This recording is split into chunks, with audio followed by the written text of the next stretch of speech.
நம்ம சேனலில் வீடியோ போட்டோடனே உங்களுக்கு மெசேஜ் வரணும் அப்படின்னு நீங்கள் நினச்சிங்கன்னா ரைட் சைடில் இருக்கிற ரெட் கலர் சப்ஸ்கிரைப் பட்டனை ப்ரெஸ் பண்ணிக்கோங்க. அப்படியே பக்கத்தில் ஒரு பெல் சிம்பிள் வரும், அதையும் கிளிக் பண்ணிட்டீங்கன்னா உங்களுக்கு மெசேஜ் தவறாமல் வரும். சரி, வாங்க வீடியோக்குள்ளே போகலாம். வணக்கம் நண்பர்களே, நான் இப்போ சொல்ல போகிற பதிவு விழிப்புணர்வு பதிவு. ஒருத்தர் வெளிநாட்டிலிருந்து திருச்சி விமான நிலையம் வந்திருக்காரு தன்னோட சொந்த ஊருக்கு போகிறதுக்காக. அவருக்கு திருச்சி விமான நிலைய ஏர்போர்ட்டில் நடந்த சில உண்மை சம்பவத்தை தன்னோட ஃபேஸ்புக் பதிவில் பதிவிட்டிருக்காரு. அந்த வீடியோ இப்போ வைரலாகி வரவிட்டிருக்குது. சரி, திருச்சி ஏர்போர்ட்டில் அப்படி என்னதான் நடந்துச்சு அப்படின்னு சொல்லிட்டு வாங்க வீடியோக்குள்ளே போய் பார்க்கலாம். திருச்சி ஏர்போர்ட்டில் இறங்கி எல்லாவித நடைமுறையும் முடித்து எனது லக்கேஜை எடுக்க போனால் எனது லக்கேஜ் மிஸ்ஸிங் ஆகிவிட்டது. நேராக ஏர்லைன் கவுண்டருக்கு நான் போனேன். என் கையில் இருந்த நான் விமானம் ஏறும்போது நான் கொடுத்த லக்கேஜுக்கு அவர்கள் ஒரு ஆதாரம் கொடுப்பார்கள். லக்கேஜ் ஆதாரம் காட்டி என்ன ஆனது என்று கேட்டேன். அவர்கள் தெளிவாக உங்கள் லக்கேஜ் இங்கு வந்துவிட்டது என்று சொன்னார்கள். நான் வந்துவிட்டது சரி, எனக்கு என் லக்கேஜ் கிடைக்கவில்லை, இப்போ நான் என்ன செய்ய என கேட்டேன். அவர்கள் இனி நாங்கள் பொறுப்பு இல்லை, ஏர்போர்ட் அத்தாரிட்டி தான் பொறுப்பு என்று சொன்னார்கள். அதை அப்படியே ஆங்கிலத்தில் டைப் செய்து உங்கள் ஆதார லப்பர் ஸ்டாம்ப் அதில் குத்தி நீங்கள் சைன் செய்து கொடுங்க என்று கேட்டேன். என்னை மேலும் கீழும் பார்த்தவர், அப்படி கொடுக்க எங்களுக்கு அதிகாரம் இல்லை சார் என்றார். நான் கேட்டேன், அப்படி குடிக்க அதிகாரம் இல்லை என்றால் எப்படி நீங்கள் என்னை ஏர்போர்ட் அத்தாரிட்டிகிட்ட போய் சொல்ல யார் அதிகாரம் உங்களுக்கு கொடுத்தது என்று கேட்டேன். அவருக்கு ஏதோ புரிந்துவிட்டது. பிறகு சிறிது நேரம் யோசித்து கவுண்டரை விட்டு வெளியே வந்தார். வந்து என்னிடம் முதலில் சொன்னது சாரி. பிறகு என்னை அழைத்து கொண்டு ஏர்போர்ட் அத்தாரிட்டிகிட்டே அழைத்து போனார்.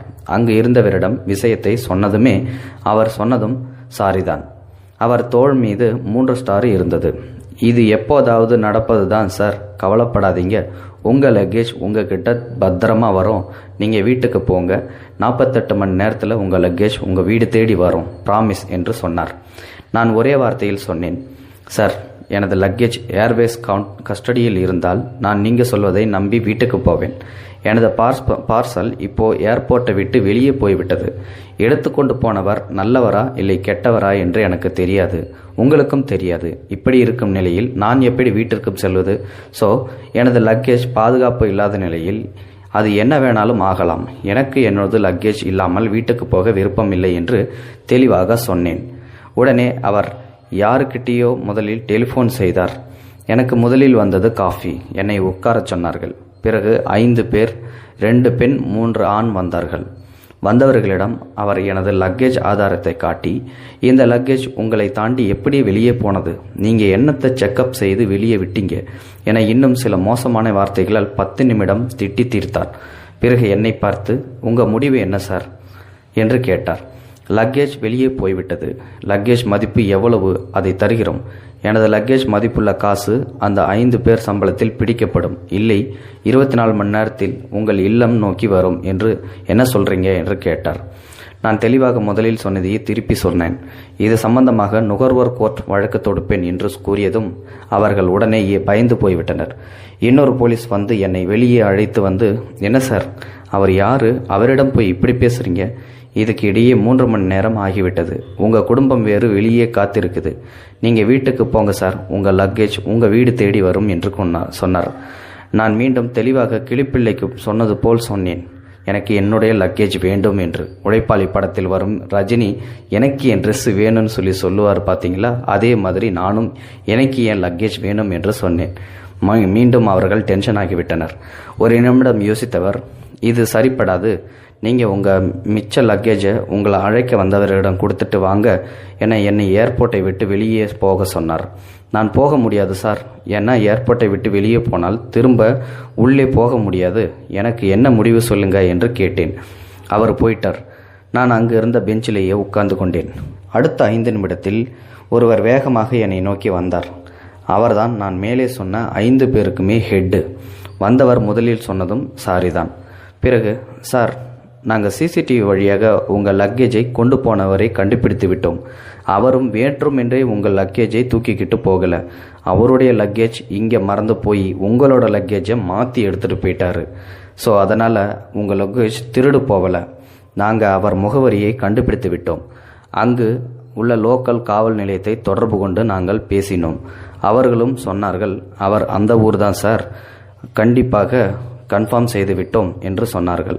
2 மணி நேரத்தில் லக்கேஜ் லோக்கல் காவல் நிலையம் போய்விடும். ஏர்போர்ட்டில் இருந்து அந்த ஊர் 100 கிலோமீட்டர்.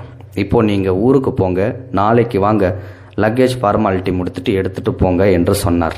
நான் ஊருக்கு போக முடியாது என்று தெளிவாக சொல்லிவிட்டேன். வாக்கி டாக்கியால் அவர் தலையில் அடித்து கொண்டார். இப்படி ஒரு சனியனிடம் மாட்டிக்கொண்டேமே என்று.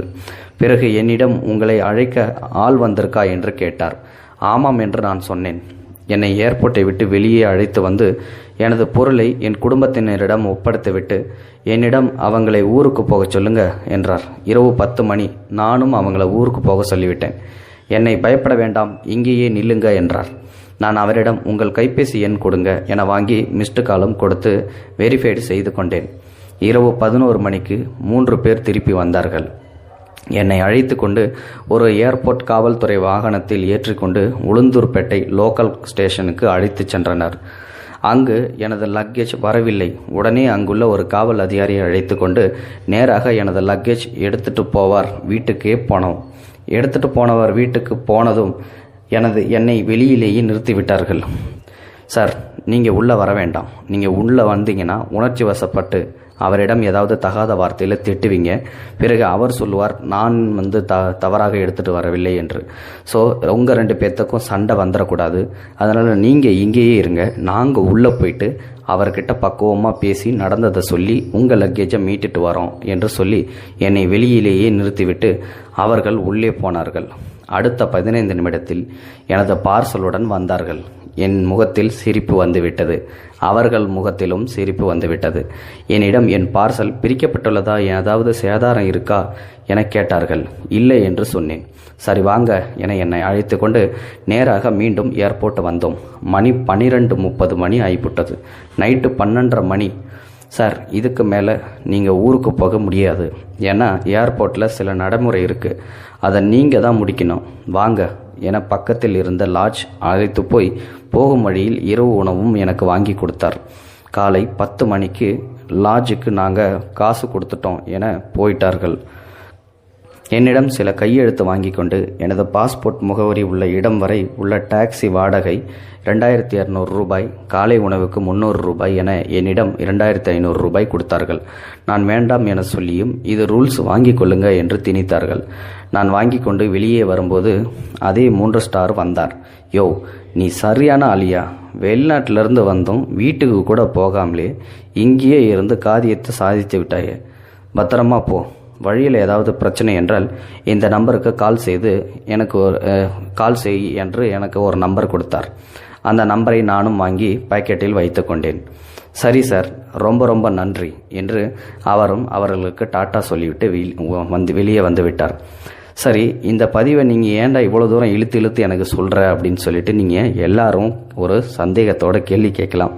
இந்த பதிவு எதுக்கு அப்படின்னா, போராடலைன்னா இந்தியாவில் எதுவுமே கிடைக்காது. ஏன், நம்ம தமிழ்நாட்டில் சுத்தமாக எதுவுமே கிடைக்காது. அதனால் எந்த ஒரு விஷயத்திலையும் காரியம் சாதிக்கணும் அப்படின்னா தொடர்ந்து நீங்கள் முயற்சி செஞ்சுக்கிட்டே தான் இருக்கணும். ஒரு தடவை முயற்சி செஞ்சு அது தோல்வி அடைஞ்சிருச்சு அப்படின்றதால அந்த முயற்சியை அப்படியே கைவிட்டுறக்கூடாது. திரும்ப நீங்கள் அதை முயற்சி பண்ணாதான் எப்படியாவது கடைசியில் ஒரு டைம் வெற்றி அடைய முடியும். ஸோ என்றைக்குமே நீங்கள் போராடினா தான் வெற்றி நிச்சயம் அப்படின்றது தான் இந்த பதிவு மூலமா நான் உங்களுக்கு தெரிவிக்க விரும்புகிறேன். வீடியோ பார்த்தமைக்கு நன்றி. இந்த வீடியோ பார்த்தின கருத்துக்களை மறக்காமல் கமெண்ட் பாக்ஸில் போஸ்ட் பண்ணுங்கள். வணக்கம். இது போன்ற செய்திகளை உடனுக்குடன் நீங்கள் தெரிந்து கொள்ள மறக்காமல் எங்களுடைய சேனலை சப்ஸ்கிரைப் செய்யவும், கூடவே பக்கத்தில் வரும் பெல் ஐக்கானையும் கிளிக் செய்யவும்.